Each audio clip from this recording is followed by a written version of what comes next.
স্বাগত নিউজ 24 সংবাদে। আপনাদের সঙ্গে আছি সালেজুর চৌধুরী। এতক্ষণ দেখছিলেন সংবাদ শিরোনাম, চলে যাব পুরো সংবাদে।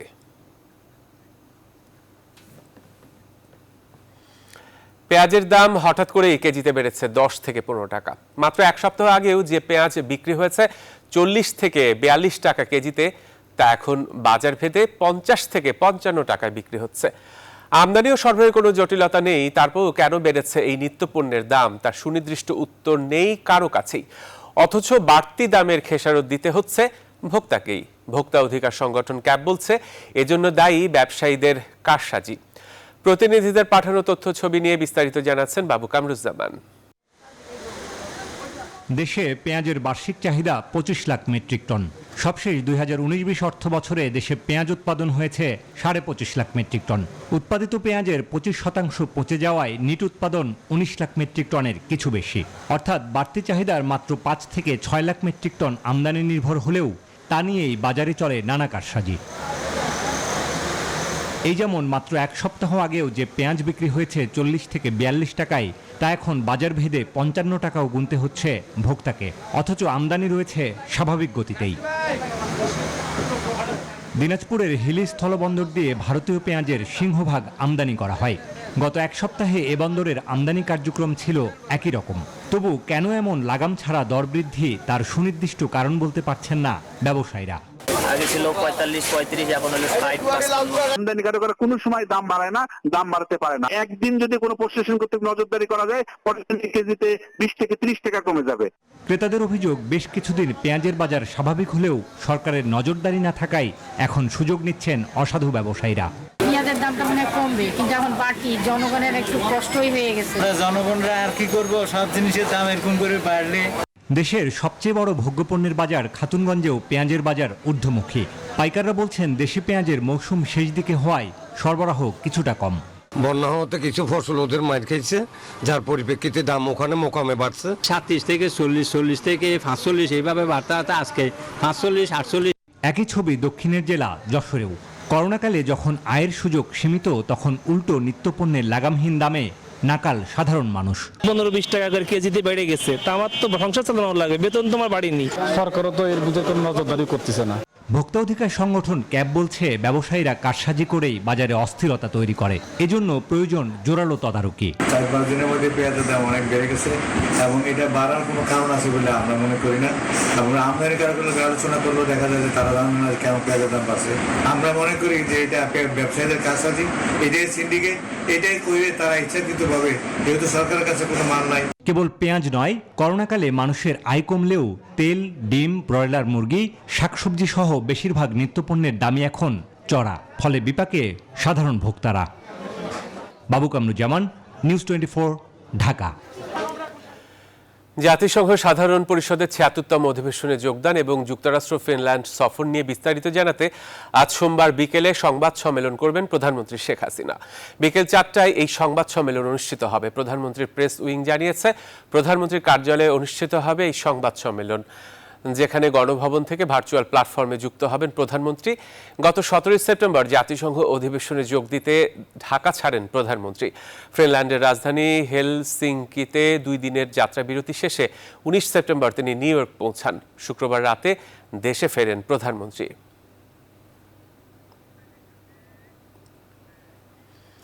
দেশে একটি সত্যিকারের নির্বাচন চায় বিএনপি। নেতারা বলছেন, ভোটার ছাড়া ইভিএম মেশিনে ভোট নির্বাচনের নামে এমন নির্বাচন খেলা তারা আর হতে দেবে না। তহিদ শান্তের প্রতিবেদনে বিস্তারিত। গেল মাসে দলের টপ টু বটম বিভিন্ন পর্যায়ের নেতাদের সঙ্গে 3 দিন করে 2 দফায় লাগাতার বৈঠক করেন বিএনপির ভারপ্রাপ্ত চেয়ারম্যান। এরপর থেকে বিএনপির দলীয় অনুষ্ঠানগুলোতে দলের মহাসচিব সহ শীর্ষ নেতারা আগামী নির্বাচন নিয়ে কথা বলতে শুরু করেন। জাতীয় প্রেস ক্লাবে জাতীয়তাবাদী ওলামা দলের 42তম প্রতিষ্ঠাবার্ষিকীর এই অনুষ্ঠানে নিরপেক্ষ নির্বাচন আদায়ে রাজপথে নামার জন্য কর্মীদের প্রস্তুত হতে বলেন নেতারা। অথবা তারা যে অপকর্ম করছেন সেটা এখনই তোবা করতে হবে, এমন অপকর্ম যেন আল্লাহ আমাদের দ্বারা না করে। পাশাপাশি এইগুলোর বিচার, সুষ্ঠু বিচার হবে কিনা, কারণ আমরা ক্ষমতার রদবদল দেখি না, জনগণের ভাগ্যের রদবদল দেখি না। জনগণ কিন্তু এখন তার ভাগ্যের রদবদল সম্পর্কে খুব সচেতন। 2018 জাতীয় নির্বাচনের মতো কোনো নির্বাচন আর হতে দেয়া হবে না বলে সরকারের প্রতি হুঁশিয়ারি দেন বিএনপি মহাসচিব।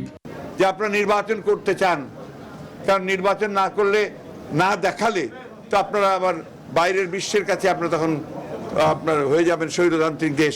সেই জন্য নির্বাচন কমিশন একটা করেছেন, যে নির্বাচন কমিশন আপনাদের হুকুমে চলে, আপনাদের বসংবদ। আর নির্বাচন একটা করবেন যে নির্বাচনে ভোটাররা যাবে না, আপনারা ইভিএম মেশিন দিয়ে সেখানে ভোট দিয়ে দেবেন। সেই ধরনের নির্বাচন এই দেশের মানুষ আর করতে দেবে না। এই নির্বাচন খেলা করে আপনার নির্বাচন হতে দেবে না। তারা সত্যিকারের নির্বাচন চায়। পদ পদবীর পিছে না ছুটে মাঠের কর্মসূচি সফলের কৌশল নিয়ে ভাবার জন্য কর্মীদের প্রতি পরামর্শ দেন মির্জা ফখরুল ইসলাম আলমগীর। জিয়াউর রহমান নির্বাচিত হয়েছেন। তৌহিদ শান্ত, নিউজ 24, ঢাকা। উচ্চ আদালত তত্ত্বাবধায়ক সরকারকে জাদুঘরে পাঠিয়েছে বলে মন্তব্য করেছেন আওয়ামী লীগের সাধারণ সম্পাদক ওবায়দুল কাদের। সড়ক পরিবহন ও সেতু মন্ত্রী বলেন, রাষ্ট্রপতি সকল রাজনৈতিক দলের সাথে যোগাযোগ করে সুন্দর এবং গ্রহণযোগ্য একটি নির্বাচন কমিশন গঠন করবেন। রোববার সকালে পদ্মা সেতু নির্মাণ প্রকল্পের ক্ষতিগ্রস্তদের মাঝে পুনর্বাসন সাইটসমূহে বরাদ্দকৃত প্লটের লিজ দলিল হস্তান্তর করে এসব কথা বলেন মন্ত্রী। তিনি বলেন, পদ্মা সেতু প্রকল্পের উভয় পারে মোট 7টি পুনর্বাসন সাইটে 3011টি আবাসিক প্লট, 100টি বাণিজ্যিক প্লট এবং 20টি বাণিজ্যিক স্থাপনার স্থান রাখা হয়েছে। উচ্চ আদালতই তত্ত্বাবধায়ক সরকারকে মিউজিয়ামে পাঠিয়েছে। নতুন করে এ নিয়ে বিতর্কের কোনো অবকাশ নেই। নিরপেক্ষ নির্বাচনের জন্য নিরপেক্ষ একটা নির্বাচন কমিশন গঠন করা যায়, সেই লক্ষ্যে অবশ্যই সময় মতো ব্যবস্থা নেওয়া হবে। এবারে করোনা আপডেট।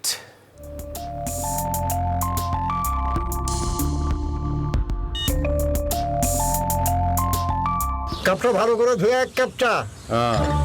কাপ তো ভালো করে ধুইতাছি, তো আপনি হাতটা দিবেন না? চাচা মাস্কটা ঠিক করে পড়েন। মাছ পয়লা চা খামু কেমনে? খাওয়ার আগে নামাইবেন, খাওয়ার পরে উঠাইবেন। নিয়ম মেনে সবাই একসাথে করোনা ঠেকাই। দেশব্যাপী করোনা সংক্রমণের হার নেমে এসেছে 3% নিচে। গত 7 মাসের মধ্যে এটাই সর্বনিম্ন হার। এদিকে মৃত্যুর হারও 23% কমেছে বলে জানিয়েছে স্বাস্থ্য অধিদপ্তর। বিশেষজ্ঞরা বলছেন, স্বাস্থ্যবিধি মানার পাশাপাশি বিপুল সংখ্যক মানুষের মাঝে টিকা প্রয়োগ হতে পারে এই হার আরও কমিয়ে আনার সমাধান। রিশাদ হাসান জানাচ্ছেন বিস্তারিত। টানা 13তম দিন দেশে করোনা সংক্রমণ 5% নিচে। বিশ্ব স্বাস্থ্য সংস্থার নিয়ম অনুযায়ী মহামারীর সংক্রমণ টানা 2 থেকে 3 সপ্তাহ 5% নিচে থাকলে তা নিয়ন্ত্রণে বলা যায়। শনিবার পর্যন্ত এই সংক্রমণের হার 3.41% থাকলেও গেল 24 ঘন্টায় তা নেমে এসেছে 2.90%। স্বাস্থ্য অধিদপ্তর বলছে, মৃত্যুর হারও কমেছে 23%। এ পর্যন্ত সর্বমোট 15,57,347 জন রোগী শনাক্ত হয়েছে। গত 7 দিনে আমরা মৃত্যুর যে সংখ্যাটি দেখেছি, যে পরিসংখ্যানটি আমাদের হাতে আছে, সেটি কিন্তু পূর্ববর্তী 7 দিনের চাইতে 49 জন কম, অর্থাৎ 23%-এরও বেশি মৃত্যু কমে এসেছে। বিশেষজ্ঞরা বলছেন, এই সংক্রমণের নিম্নমুখী হার ধরে রাখতে স্বাস্থ্যবিধি মানার পাশাপাশি প্রয়োজন টিকা প্রয়োগ। সবাইকে ভ্যাকসিনটা নিতে হবে অবশ্যই, কারণ এটা কিন্তু সুরক্ষা দিবে, সাথে স্বাস্থ্যবিধি সবটুকু মিলে কিন্তু একটা পর্যায়ে অবশ্যই এটা একদম সম্পূর্ণ নিয়ন্ত্রণে আসবে। সেটার জন্য সবার সহযোগিতা দরকার। প্রত্যেকটা সেক্টরে সব মানুষ মিলে একসাথে যদি কাজ করে, তাহলে কিন্তু অবশ্যই করোনা থেকে আমরা উদ্ধার পাবো। যারা এখনো টিকাদান কর্মসূচিতে আওতায় আসে নাই, তাদেরকেও দ্রুত টিকা নিতে হবে, তাহলেই শনাক্তের হার আরো কমে আসবে। এবছর মার্চ পর্যন্ত সংক্রমণের হার 5%-এর নিচে থাকলেও পরে তা বেড়ে 25% দাঁড়ায়। সংক্রমণের হার শূন্যের কোটায় নামিয়ে আনতে চায় স্বাস্থ্যসেবা বিভাগ। রিশাদ হাসান, নিউজ 24, ঢাকা। করোনা মহামারীর মধ্যে দীর্ঘ 1.5 বছরের বেশি সময় বন্ধের পর এ মাসে খুলছে ঢাকা বিশ্ববিদ্যালয়, জাহাঙ্গীরনগর বিশ্ববিদ্যালয় এবং দেশের অন্তত 22টি পাবলিক বিশ্ববিদ্যালয়। এরই মধ্যে সব প্রস্তুতি সম্পন্ন করেছে কর্তৃপক্ষ। তবে করোনা পরিস্থিতিতে ক্যাম্পাসে স্বাস্থ্যবিধি ও শিক্ষার্থীদের টিকাদানের উপর গুরুত্ব দিচ্ছেন সংশ্লিষ্টরা। নাজমুল হুদা ও সৈয়দ রাসেলের তথ্যচিত্র নিয়ে দেখুন ডেস্ক রিপোর্ট। খুলেছে ঢাকা বিশ্ববিদ্যালয় গ্রন্থাগার। অনার্স চতুর্থ বর্ষ ও মাস্টার্সের শিক্ষার্থীদের জন্য আগামী 5 অক্টোবর খুলবে বিশ্ববিদ্যালয়ের আবাসিক হলগুলো। শিক্ষার্থীদের উপস্থিতিতে উৎসব মুখর পরিবেশে চলছে ভর্তি পরীক্ষাও। এবার আবাসিক হলগুলো খোলার সিদ্ধান্ত নিল জাহাঙ্গীরনগর ও সিলেট শাহজালাল বিজ্ঞান ও প্রযুক্তি বিশ্ববিদ্যালয়। 11 অক্টোবর হল খুলে 21 অক্টোবর থেকেই ক্লাস পরীক্ষা শুরু করতে চায় জাহাঙ্গীরনগর বিশ্ববিদ্যালয়। বিশ্ববিদ্যালয় খোলার সার্বিক প্রস্তুতি ইতিমধ্যে নেওয়া হয়েছে। বিশ্ববিদ্যালয়ের আবাসিক হল, একাডেমিক ভবন এবং লাইব্রেরি সবগুলোই পরিষ্কার পরিচ্ছন্ন করা হয়েছে। এদিকে দিনক্ষণ ঠিক না হলেও এই মাসের মাঝামাঝি সময়ে খোলার কথা রয়েছে সিলেটের শাহজালাল বিজ্ঞান ও প্রযুক্তি বিশ্ববিদ্যালয়। সব শিক্ষার্থীকে টিকার আওতায় আনার প্রক্রিয়া চলছে জোরে সোরে। যেহেতু অনেকদিন ধরেই স্টুডেন্ট এখানে আমাদের মাঝে ছিল না, তো ইন দ্যাট কেস আমরা এখানে রুমগুলি পরিষ্কার পরিচ্ছন্নতার একটা বিষয় ছিল, তো আমরা রুমগুলি পরিষ্কার পরিচ্ছন্ন করেছি। সরকার সিদ্ধান্ত নিয়েছেন বিশ্ববিদ্যালয়গুলি খুলে দেবেন। আমরা আগামী সপ্তাহে আমাদের একাডেমিক কাউন্সিল সিন্ডিকেটের সভা আছে, সভায় সিদ্ধান্ত নিতে হবে কবে থেকে হবে। তো প্রস্তুতির কোনো কমতি নেই। দীর্ঘ 1.5 বছর পর ক্যাম্পাসে ফেরার খবরে উচ্ছ্বসিত শিক্ষার্থীরা। 1.5 বছরের উপরে আমরা বাসায় অবস্থান করতেছি, তো সেই ক্ষেত্রে আমাদের সশরীরে ক্লাস করা আমাদের জন্য খুবই প্রয়োজন। এটা নিয়ে তো আমাদের মধ্যে এক্সাইটমেন্ট, উত্তেজনা কাজ করছে এবং ভালো লাগছে যে আজকে আমরা আসছি, ঘুরছি। যেহেতু অনেকদিন পর ক্যাম্পাস খুলছে, আমরা আসলে অনেক খুশি। সরাসরি শিক্ষাদানের সেই পরিবেশটা আবার ফিরে আসবে এবং শিক্ষার্থীরা এই ক্ষেত্রে সুবিধা পাবে। করোনা সংক্রমণ পরিস্থিতিতে গেল বছরের 17 মার্চ দেশের শিক্ষা প্রতিষ্ঠানগুলো বন্ধ ঘোষণা করে সরকার। সংক্রমণ কমে আসায় গেল 12 সেপ্টেম্বর খুলে দেওয়া হয় সব স্কুল কলেজ। পরদিন থেকে মেডিকেল কলেজগুলোতেও ক্লাস শুরু হয়। এবার এ মাসেই ধাপে ধাপে খুলছে পাবলিক বিশ্ববিদ্যালয়গুলো। Desk report, news 24। অর্থ আত্মসাতের অভিযোগে ই কমার্স প্রতিষ্ঠান অরেঞ্জের মালিক সোনিয়া মেহজাবিন ও তার স্বামী মাসুকুর রহমান সহ 7 জনের বিরুদ্ধে আদালতে মামলা করা হয়েছে। 9,53,00,000 টাকা আত্মসাতের অভিযোগ এনে 27 জন ভুক্তভোগী এই মামলা দায়ের করেন।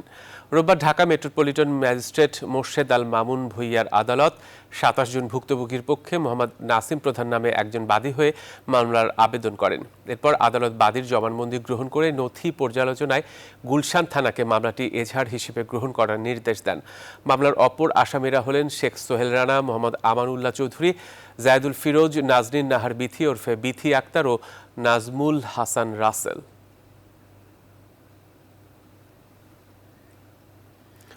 ই কমার্স খাতে আটকে আছে লাখ লাখ গ্রাহক ও সরবরাহকারী প্রতিষ্ঠানের 3,000 কোটি টাকা। আর এই টাকার দায় এখন কে নেবে, এমনই প্রশ্ন তাদের। অর্থনীতিবিদরা বলছেন এর দায় সরকার কোনোভাবেই এড়াতে পারে না। এদিকে ই কমার্স অ্যাসোসিয়েশন এসব লোভনীয় অফারে গ্রাহকদের প্রলুব্ধ হতে নিরুৎসাহিত করেছেন। নাইম আল জিকোর প্রতিবেদন। মিরপুরের এই দোকানটির মালিক সুমন সর্দার ব্যবসার কাজে মাস 7 আগে ইভ্যালিতে 2টি মোটরসাইকেল অর্ডার করেন।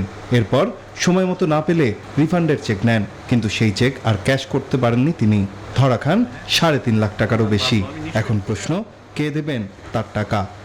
আমার টাকা আমি পাবো কি না, এখন তো আমি কনফিউশনে আছি এবং খুবই চিন্তার একটা বিষয়, ফ্যামিলিতে প্রেশার দিচ্ছে। বিশেষজ্ঞরা বলছেন ইভ্যালি অরেঞ্জ, ধামাকা, নিরাপদ.com সহ বেশ কয়েকটি প্রতিষ্ঠানে দেশের কয়েক লাখ গ্রাহকের প্রায় 3,000 কোটি টাকা আটকে আছে।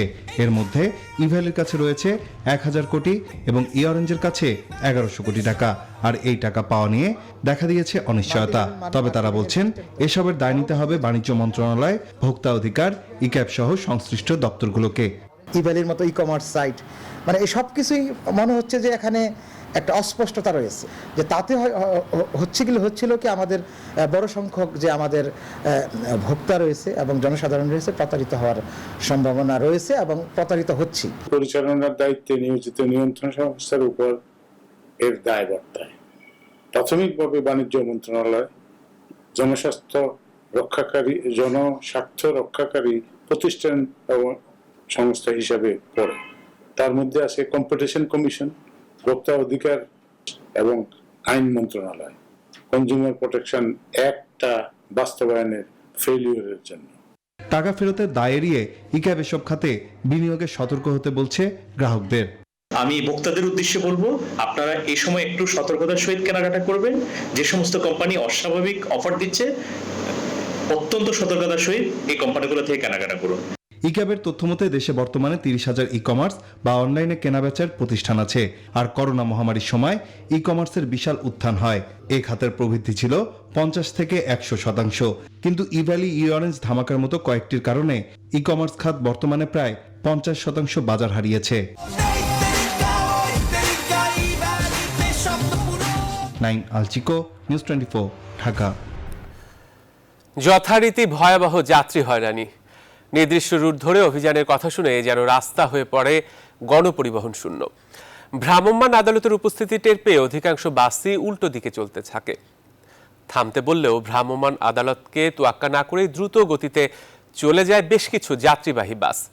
এমনই চিত্রের দেখা মেলে রোববার থেকে শুরু হওয়া গণপরিবহনে শৃঙ্খলা ফেরানোর অভিযানে। নাইমাল জিকোর আরও একটি প্রতিবেদন।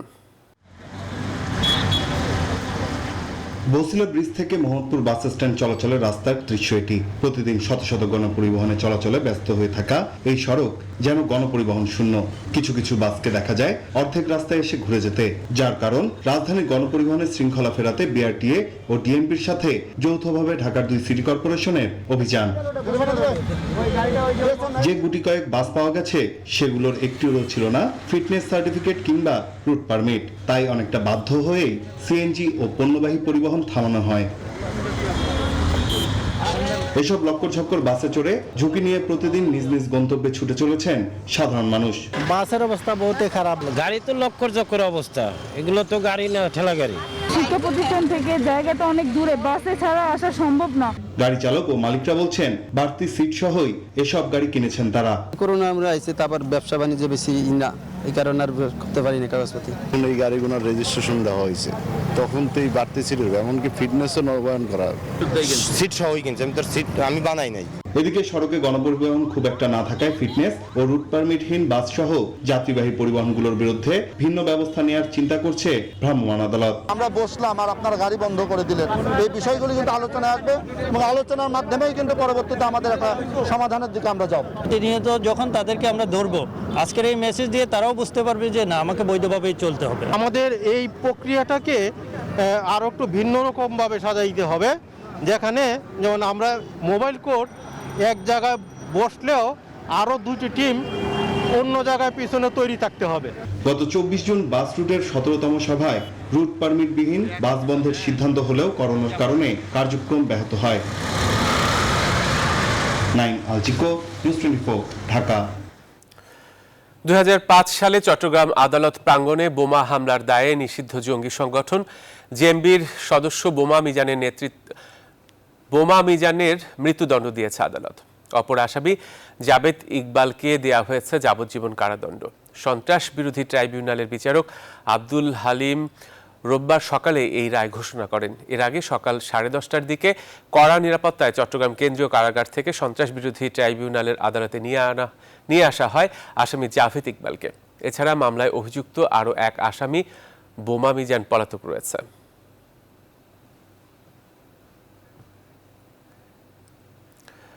কক্সবাজারের উখিয়ার রোহিঙ্গা ক্যাম্পে রোহিঙ্গাদের শীর্ষ নেতা মোহাম্মদ মুহিবুল্লাহকে গুলি করে হত্যার ঘটনায় আটক 2 জনের 3 দিন করে রিমান্ড মঞ্জুর করেছে চট্টগ্রাম সিনিয়র জুডিশিয়াল ম্যাজিস্ট্রেট আদালতের বিচারক তামান্না ফারা। রোববার শুনানি শেষে এই আদেশ দেন। এ সময় আটক 2 রোহিঙ্গা মোহাম্মদ সেলিম প্রকাশ ও শওকত উল্লাহ আদালতে উপস্থিত ছিলেন। এদিকে রবিবার দুপুরে 5 নম্বর রোহিঙ্গা ক্যাম্প থেকে মোহাম্মদ ইলিয়াস নামে আরও এক রোহিঙ্গাকে আটক করা হয়। মুহিবুল্লাহ হত্যাকাণ্ডের ঘটনায় এ পর্যন্ত 5 জনকে আটক করা হয়েছে। অতিরিক্ত পুলিশ সুপার রফিকুল ইসলাম জানান, বর্তমানে রোহিঙ্গা ক্যাম্প স্বাভাবিক পরিস্থিতি রয়েছে। ক্যাম্পে এপিবিএন পুলিশের পাশাপাশি জেলা পুলিশের টহল জোরদার করা হয়েছে। এদিকে রোহিঙ্গা ক্যাম্পে আইনশৃঙ্খলা পরিস্থিতি স্বাভাবিক আছে বলে জানিয়েছেন স্বরাষ্ট্রমন্ত্রী আসাদুজ্জামান খান কামাল। তিনি বলেন, কারা মুহিবুল্লাহ হত্যাকাণ্ডের সঙ্গে জড়িত তা খুঁজে বের করতে তদন্ত কাজ দ্রুত এগিয়ে চলেছে। রবিবার সচিবালয়ে পূজা নিয়ে সংশ্লিষ্ট সবার সঙ্গে বৈঠক শেষে সাংবাদিকদের প্রশ্নের জবাবে এসব বলেন স্বরাষ্ট্রমন্ত্রী। তিনি জানান, কারা রোহিঙ্গা ক্যাম্পে অস্থিতিশীল পরিবেশ সৃষ্টি করতে চায় তা খুঁজে বের করা হচ্ছে। এ সময় স্বরাষ্ট্রমন্ত্রী আরও বলেন, এবছর পূজা উদযাপনকে ঘিরে কোনো রকম হুমকি নেই। সব রকম নিরাপত্তা ব্যবস্থা রাখা হয়েছে পূজা মণ্ডপগুলোতে। ঢাকায় এবার 237টি সহ সারা দেশে 31,137 পূজা মণ্ডপে অনুষ্ঠিত হবে দুর্গাপূজা। শৃঙ্খলা বাহিনী এখানে যথেষ্ট পরিমাণ আছে এবং আইন শৃঙ্খলা এখানে যথেষ্ট ভালো রয়েছে। এই ধরনের মারামারি আপনারা আগেও দেখেছেন, কারা এই অস্থিতিশীল পরিবেশ সৃষ্টি করার প্রয়াস পাচ্ছে এবং কোনো বিদেশি এই সংস্থা এর সঙ্গে জড়িত আছে কিনা সবগুলি আমরা তদন্ত করে দেখছি। আমরা তদন্ত করে আপনাদেরকে জানাবো। নির্দেশনা অনুযায়ী বিদেশি টেলিভিশন চ্যানেলের ক্লিন ফিড বা বিজ্ঞাপন ছাড়া কন্টেন্ট সম্প্রচার নিশ্চিত করতে সরকারের কাছে সময় ও আর্থিক সহযোগিতা চান কেবল অপারেটররা। যদিও তথ্যমন্ত্রী স্পষ্ট ঘোষণা দিয়েছেন, বারবার বলা হলেও কেবল অপারেটররা ক্লিন ফিড নিশ্চিত করতে না পারায় আর কোনো ছাড় দিতে চায় না সরকার। তবে আলোচনার মাধ্যমে সমাধানের কথা বলছে দেশীয় টেলিভিশন সংশ্লিষ্টরা। বিস্তারিত জানাচ্ছেন লাকমিনা জেসমিন সুমা। অসময় চিনিয়েছে সরকারের নির্দেশনা অনুযায়ী ক্লিন ফিড সরবরাহ করতে না পারায় গেল শুক্রবার থেকে বাংলাদেশে বন্ধ রয়েছে সব বিদেশি টেলিভিশনের সম্প্রচার। এ নিয়ে সৃষ্টি হয়েছে নানামুখী জটিলতা। এখন প্রশ্ন হলো, এই ক্লিন ফিড কি এবং তা সরবরাহ করার দায়িত্ব কার? মূলত বিদেশি টেলিভিশন চ্যানেলের কন্টেন্টগুলো বিজ্ঞাপন ছাড়া সম্প্রচার করাই ক্লিন ফিড। বেশিরভাগ দেশই বিজ্ঞাপন ছেটে শুধু কন্টেন্ট বা ক্লিন ফিড সম্প্রচার করে। তবে বাংলাদেশে সেই প্রযুক্তি চালু করতে পারেনি কেবল অপারেটররা। বিজ্ঞাপনগুলো বাদ দিয়ে সম্প্রচার করাটাই একেবারে সহজ একটি কাজ। সেজন্য ডাউনলিঙ্ক করবার এবং ওই ফিডটাকে আলাদা করবার জন্য একটা যন্ত্র ব্যবহার করতে হবে। সেটা তারা অনেক টাকা প্রতি বছর তারা রোজগার করেছেন, এমনকি প্রত্যেকটি গ্রাহকের কাছ থেকে কিন্তু তারা টাকা পাচ্ছেন। এই টাকা বাংলাদেশের কোনো টেলিভিশন মালিকরা কিন্তু পাচ্ছেন না। এমন পরিস্থিতিতে সরকারের এই সংক্রান্ত আইন ও নির্দেশনা মেনে বিদেশি টেলিভিশন সম্প্রচার বন্ধ রেখেছেন কেবল অপারেটররা। তবে এভাবে চলতে থাকলে চরম ব্যবসায়িক ক্ষতির আশঙ্কায় সরকারের সাথে আলোচনার মাধ্যমে সমাধান চাইছেন তারা। 65% মার্কেট কিন্তু ডিজিটাল হেড এন্ড রেডি আছে, কিন্তু সরকারের সহযোগিতার জায়গাটা হলো যে আমরা যে সেট টপ বক্সটা ইম্পোর্ট করব, সেখানে অন্তত ডিউটিটাকে অন্তত একটু মওকুফ করা এবং আমাদেরকে অন্তত স্বল্প সুদে স্বল্প মেয়াদে ব্যাংক ঋণের ব্যবস্থা করা। আমাদের অভিভাবক হিসাবে আমরা তার কাছে এইটুকুই আবেদন করেছি, অন্তত আমাদের সাথে বসে আলাপ আলোচনা করে। তবে একাধিকবার ক্লিন ফিড সম্প্রচারের তাগিদা দেওয়ার পরও তা নিশ্চিত করতে না পারায় এবার সরকার তার অবস্থানে কঠোর থাকবে বলে স্পষ্ট করেছেন তথ্যমন্ত্রী। বাংলাদেশের আকাশ উন্মুক্ত, এখানে যে কোনো চ্যানেল সম্প্রচার করতে পারে, কিন্তু সেটি দেশের আইন মেনে করতে হয়। এই সিদ্ধান্ত আমরা গ্রহণ করেছি দেশের স্বার্থে, দেশের জনগণের স্বার্থে, দেশের মিডিয়া ইন্ডাস্ট্রির স্বার্থে, সাংবাদিকদের স্বার্থে, মিডিয়ার সাথে সংশ্লিষ্ট শিল্পী কলাকুশলীদের স্বার্থে। এর আগে সুষ্ঠু সমাধানে সবাইকে নিয়ে আলোচনায় বসার আহ্বান জানায় টেলিভিশন মালিকদের সংগঠন অ্যাটকো। লাকমিনা জেসমিন সোমা, নিউজ 24, ঢাকা। যারা 21 বছর ক্ষমতায় থেকেও দেশের উন্নয়নে কোনো ভূমিকা রাখেনি, তারাই আবার মুখরোচক নানা কথা নিয়ে মাঠে নেমেছে। দেশ বিরোধী ষড়যন্ত্র এখনো থেমে নেই। রোববার রাজধানীর কাকরাইলে জনস্বাস্থ্য প্রকৌশল অধিদপ্তর আয়োজিত জাতীয় স্যানিটেশন মাসের উদ্বোধনী অনুষ্ঠানে এসব কথা বলেন স্থানীয় সরকার মন্ত্রী তাজুল ইসলাম। মন্ত্রী বলেন, সংসদের পবিত্র চত্বরে দেশ বিরোধী স্বাধীনতা বিরোধীরা শুয়ে থাকবেন, এটা মহান আত্মত্যাগের প্রতি অপমান। ষড়যন্ত্রকারীদের রুখতে ও দেশ গঠনে সবাইকে ঐক্যবদ্ধ থাকারও আহ্বান জানিয়েছেন মন্ত্রী। যারা 21 বছর ক্ষমতায় থেকে আমাদের জীবনের কোনো পরিবর্তন ঘটান নাই, এখন ওনারা নতুনভাবে অনেক রকম মুখরোচক কথাবার্তা বলা আরম্ভ করেছেন, জনগণকে বিভ্রান্ত করার জন্য। ওনারা স্বর্গে নিয়ে যাবেন। আমরা এটাতে বিভ্রান্ত না হওয়ার জন্য আমাদের সবারই স্ব দায়িত্ব আছে। সরকারি হিসেবে 2021 সালেই এখন পর্যন্ত চলন্ত ট্রেনে 110টি পাথর নিক্ষেপের ঘটনা ঘটেছে, যাতে আহত হয়েছেন 29 জন। রোববার রাজধানীর রেল ভবন সম্মেলন কক্ষে আয়োজিত সংবাদ সম্মেলনে রেলপথ মন্ত্রী নুরুল ইসলাম সুজন এই তথ্য জানান। চলন্ত ট্রেনে পাথর নিক্ষেপকে ভয়াবহ সমস্যা উল্লেখ করে মন্ত্রী বলেন, এই অপরাধ রুখতে কঠোর অবস্থানে আছে রেল কর্তৃপক্ষ।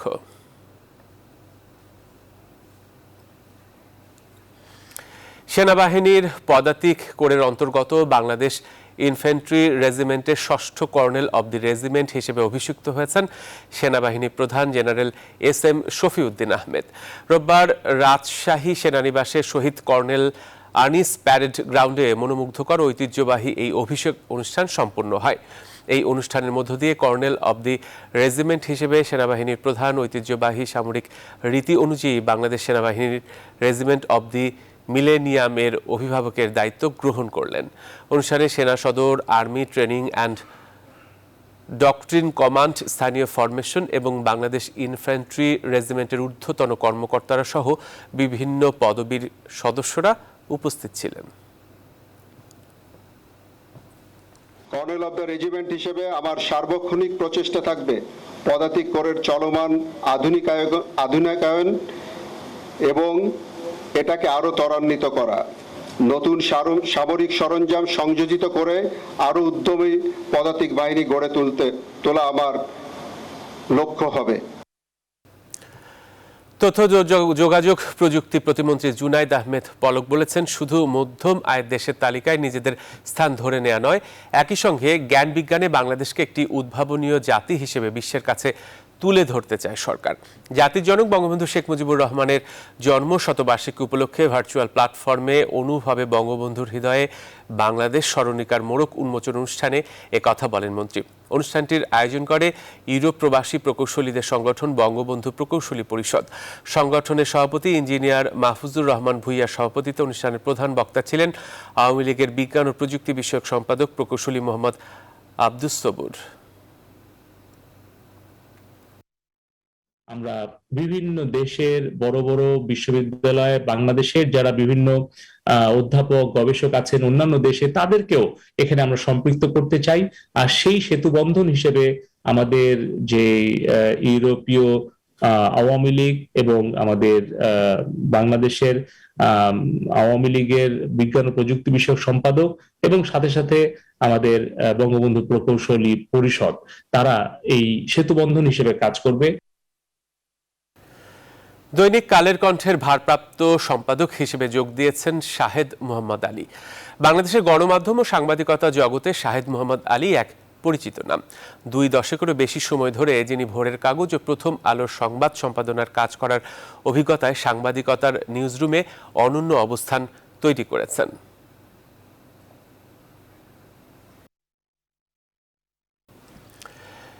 ডিপিডিসির সাবেক নির্বাহী পরিচালক রমিজ উদ্দিনের বিরুদ্ধে চার্জশিট অনুমোদন দিয়েছে দুর্নীতি দমন কমিশন দুদক।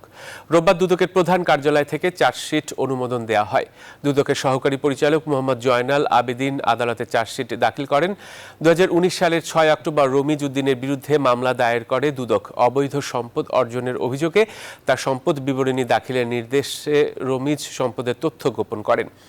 দুদকের তথ্য বিবরণীতে বলা হয়েছে, দাখিলকৃত সম্পদ বিবরণীতে ভিত্তিহীন ও মিথ্যা তথ্য প্রদানের মাধ্যমে 1,18,92,000 টাকার সম্পদ গোপন করেছেন তিনি।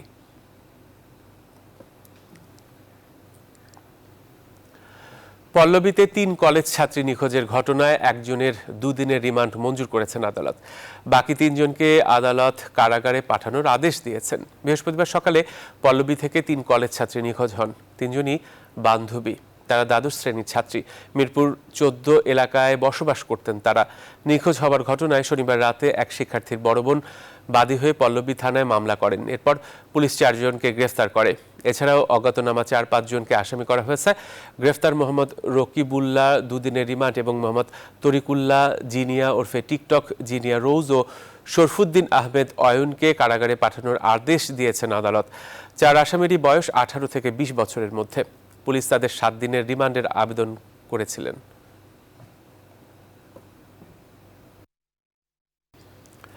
সংগঠনের স্বার্থ পরিপন্থী কর্মকাণ্ড, সাংগঠনিক শৃঙ্খলা ভঙ্গের অভিযোগে গাজীপুর সিটি কর্পোরেশনের মেয়র জাহাঙ্গীর আলমকে শোকজ করেছে আওয়ামী লীগ।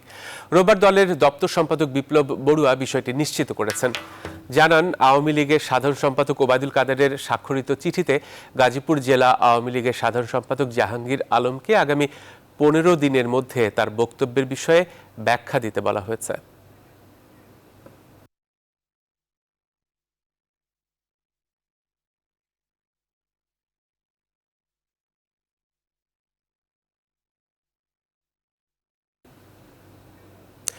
এবারে জানাবো ফার্স্ট সিকিউরিটি ইসলামী ব্যাংক অর্থ বাণিজ্য সংবাদ।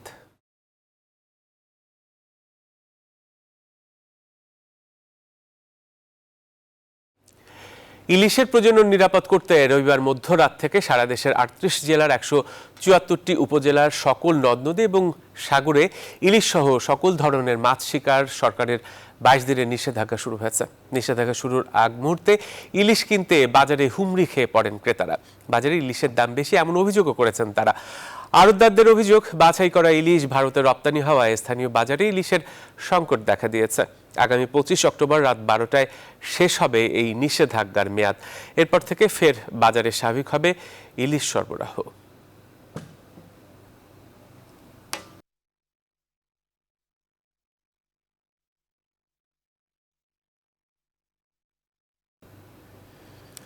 এবারে আন্তর্জাতিক। পশ্চিমবঙ্গ বিধানসভার ভবানীপুর আসনের উপনির্বাচনে বিশাল ব্যবধানে জয় দিয়ে মুখ্যমন্ত্রী পদ ধরে রাখলেন মমতা বন্দ্যোপাধ্যায়। শুধু ভবানীপুরে নয়, জঙ্গিপুরে, জমশেরগঞ্জে তৃণমূলের জয়ের খবরে বাঁধ ভাঙা উচ্ছ্বাসে মেতেছেন কর্মী সমর্থকরা। অন্যদিকে নিজ দলের সংগঠনের প্রতি ক্ষোভ প্রকাশ করে মমতাকে অভিনন্দন জানিয়েছেন বিজেপি প্রার্থী প্রিয়াঙ্কা টিবরেওয়াল। এদিকে জয়ের পরেই বাকি ৪টি আসনের উপনির্বাচনের প্রার্থী ঘোষণা করেছে তৃণমূল নেত্রী। বিস্তারিত মাসুদ রানার ডেস্ক রিপোর্টে। বৃহস্পতিবার সকাল থেকেই গোটা দেশের নজর ছিল ভবানীপুর কেন্দ্রের দিকে। নির্বাচনের ফল প্রকাশের শুরু থেকেই এগিয়ে ছিলেন মুখ্যমন্ত্রী মমতা বন্দ্যোপাধ্যায়। গণনা যত এগিয়েছে, বিজেপি প্রার্থী প্রিয়াঙ্কা টিবরেওয়ালের থেকে ভোটের ব্যবধান তত বেড়েছে।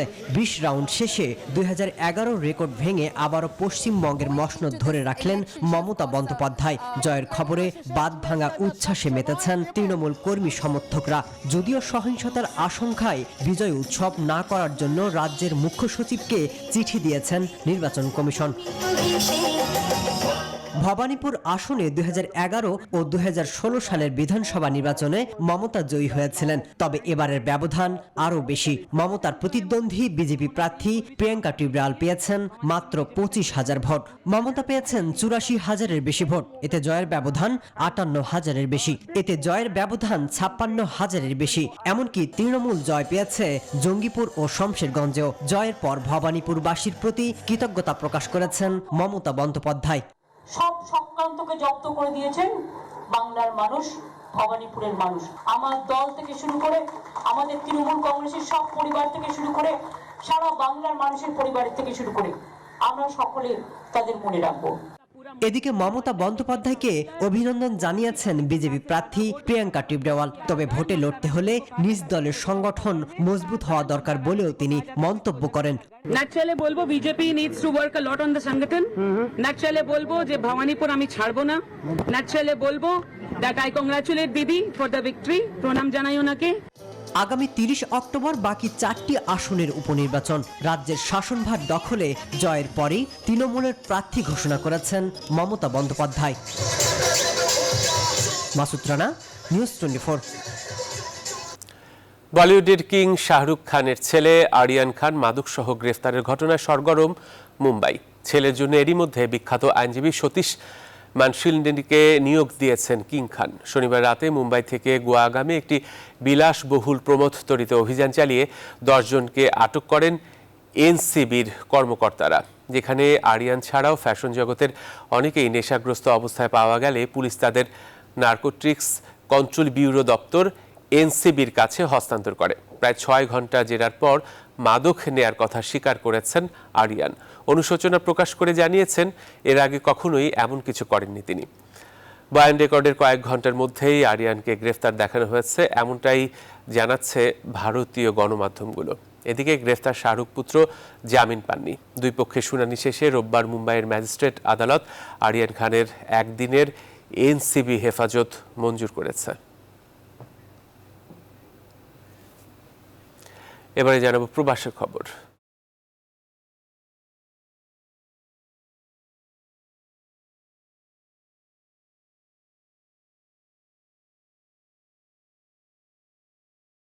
বিমানবন্দরে প্রবাসীদের RT-PCR টেস্টের ফি বহন করবে সরকার।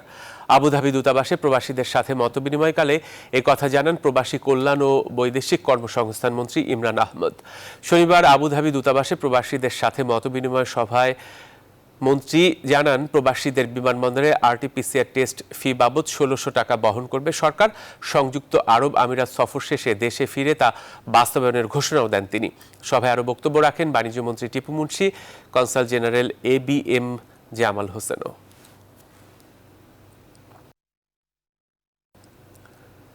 জানাবো খেলার খবর। শুরুতে সাফ চ্যাম্পিয়নশিপের খবর। সাফ চ্যাম্পিয়নশিপে নিজেদের দ্বিতীয় ম্যাচে আজ সোমবার মাঠে নামবে বাংলাদেশ। প্রতিপক্ষ আসরের হট ফেভারিট ও সবচেয়ে সফল দল ভারত। প্রথম ম্যাচে জয়ের ধারা অব্যাহত রাখাই দলের লক্ষ্য। ম্যাচের আগে সংবাদ সম্মেলনে জানিয়েছে কোচ অস্কার ব্রুচন। এদিকে বাংলাদেশকে হালকাভাবে নিচ্ছে না ভারত। দলটির কোচ জানিয়েছেন, খেলা হবে সমানে সমান। আজ বিকেল 5টায় মালদ্বীপের জাতীয় স্টেডিয়ামে শুরু হবে ম্যাচটি। মালদ্বীপ থেকে মাহফুজুল ইসলামের রিপোর্ট। মালের হুনভেরু স্পোর্টস গ্রাউন্ডে তীব্র গরমে রোববার সকালে গুরপ্রীত সুনীলদের অনুশীলন। ইগরের এই দলটায় 6 জন আছেন অনূর্ধ্ব 23 দলের, সাথে অভিজ্ঞ সুনীল গুরপ্রীতদের নিয়ে ব্যালেন্সড আর শক্তিশালী স্কোয়াড টিম ইন্ডিয়ার। ভারতের ফুটবলারদের শরীরী ভাষা যেমনই হোক না কেন, দিন শেষে বাংলাদেশকে শক্তিশালী প্রতিপক্ষ বলছেন ইগর স্টিমাচ। পরিসংখ্যান বিবেচনা করছি না, প্রতিপক্ষ সবসময় শক্তিশালী। আমাদের সেরা ফুটবল খেলার বিকল্প নেই। এদিকে বাংলাদেশ দলের ফুটবলাররা বেশ ফুরফুরে। স্নায়ুর খেলায় চাপমুক্ত থেকে মাঠে নামার লক্ষ্য জামালদের। একাদশে আসতে পারে 2-1টি পরিবর্তন। সোহেল রানার ফেরার সম্ভাবনা প্রবল। আমি মনে করি আমার দলের জেতার সামর্থ্য আছে। একাদশ কেমন হবে সেটি এখন বলা কঠিন, তবে ভারতের বিপক্ষে জিততে আমাদের সেরাটা দিতে হবে। 3 পয়েন্টের জন্য মাঠে নামবো আমরা। স্প্যানিশ অস্কারের বাংলাদেশের পাশাপাশি আছে ভারত ও মালদ্বীপে কাজ করার পূর্ব অভিজ্ঞতা। তাই তো প্রতিপক্ষের ফুটবলারদের সম্পর্কে তার জানাশোনাটা বেশ। কাতারে বিশ্বকাপ বাছাইয়ে হারের ক্ষত এই ভারতের বিপক্ষে। তার বিপরীত ফলাফল এই ম্যাচের প্রত্যাশা জামালের।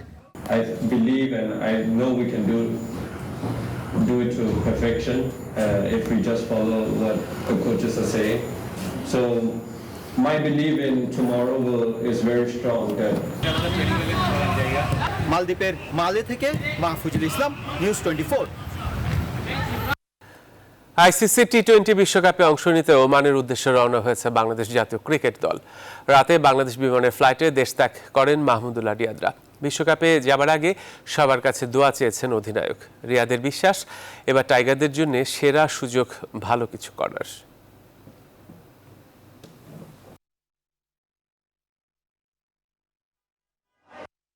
আমরা সবাই আপনাদের কাছে দোয়া প্রার্থী।